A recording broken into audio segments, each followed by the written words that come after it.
السلام عليكم ورحمة الله وبركاته. ازيكم حبايبي؟ عاملين ايه؟ يا رب تكونوا بخير. هنعمل النهاردة مع بعض طبق مقبلات كده خفيف معانا، تاكلوه بالعيش او تاكلوه جنب الاكل. بطريقة سهلة جدا وبسيطة. اول حاجة نحتاجها مع بعض بطاطستين وبتنجانية، وكمان طماطماية وفلفلتين، وكمان ممكن قرن شطة، وممكن تستكفي بالفلفل البارد بس. اول حاجه هنعملها هنقشر البتنجان زي ما انتوا شايفينه كده بالشرايح.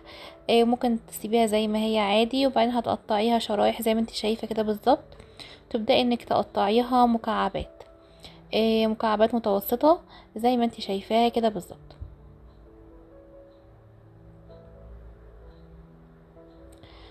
هتحطيها في بولة بقى، وترشي رشة كده كويسة من الملح عشان تنزل المية بتاعتها، المية المرة بتاعتها يعني، وما تسودش برضو. وبعد كده نيجي نقطع بقى البطاطس بتاعتنا. البطاطس برضو هنقطعها مكعبات متوسطة الحجم، طبعا لحد ما نخلص الكمية بتاعتنا، او نخلص تقطيع وتقشير كل يعني المكونات بتاعتنا. هنحط البطاطس برضو في مية فيها شوية من الملح او شوية من الخل. هنيجي برضو نقطع الفلفل ونقطعه برضو شرايح كده زي ما انتي شايفة كده بالظبط.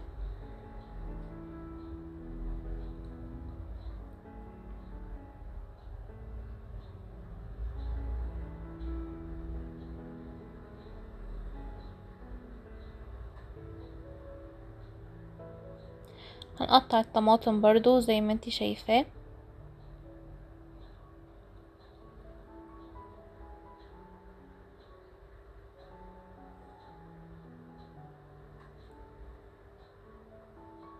وبعدين هنقطع الفلفل الحامي او الشطة. وطبعا ده اختياري، اللي مش عايز ممكن نكتفي بالفلفل البارد بس. زي ما انتوا شايفين كده خلاص، احنا كده شطفنا او غسلنا البطاطس والبتنجان. وبعد كده هننزل بقى على في زيت غزير، هننزل بالبطاطس بتاعتنا. هتتحمر عادي خالص، تاخد اللون الذهبي كده، وبعدين نطلعها زي ما انتوا شايفين كده بالظبط. هنطلعها بقى نصفيها ونكمل تحمير بتاعنا بقى. هنحط برضو البتنجان يتحمر، نصفيه كويس كده من المية، وبعد كده هننزل بالبتنجان بتاعنا ياخد برضو اللون الذهبي بتاعنا.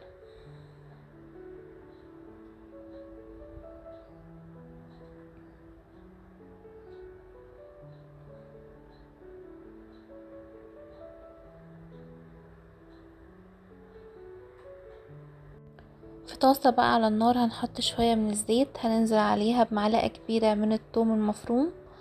هنبدأ بقى ان احنا نقلبها كده في الزيت السخن لحد ما تشمي ريحة الثوم. وبعد كده هتنزلي بأربع معالق كبار من الخل.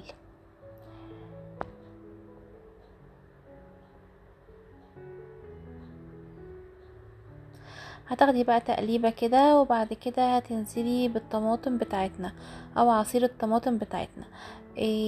انا عندي طماطم متسبكة في الفريزر، فانا حطيت حوالي كوباية كده من عصير الطماطم. طيب انت لو عندك برضو فريش مفيش مشكلة، ممكن تعصريها، وبعد كده تصفيها وتنزليها على الثوم لحد ما تتسبك معاكي. وبعد كده هتحطي بقية المكونات بتاعتنا.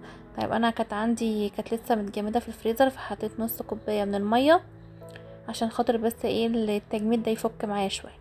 وبعدين حطيت بقى البهارات بتاعتنا. حطيت كله معالق صغيره من الملح والفلفل والبابريكا والكزبره وكمان الكمون. طبعا الملح حسب الكميه اللي انتي هتحطيها. حطيت الاول البتنجان وبعد كده البطاطس. هتاخديها تقلبتين كده وغلوتين على النار لحد بس كده ما يعني تحس ان هي اتشربت شويه من الصلصه. وتبداي تنزلي بقى بالبقيه المكونات بتاعتنا، اللي هي الطماطم والفلفل والشطه زي ما انتي شايفه كده بالظبط. هتاخد برضو غلوتين، وبعد كده تطفيه بألف هنا وشفا. لو وصلتوا لحد هنا ما تنسوش تحطوا لايك وسبسكرايب. شكرا.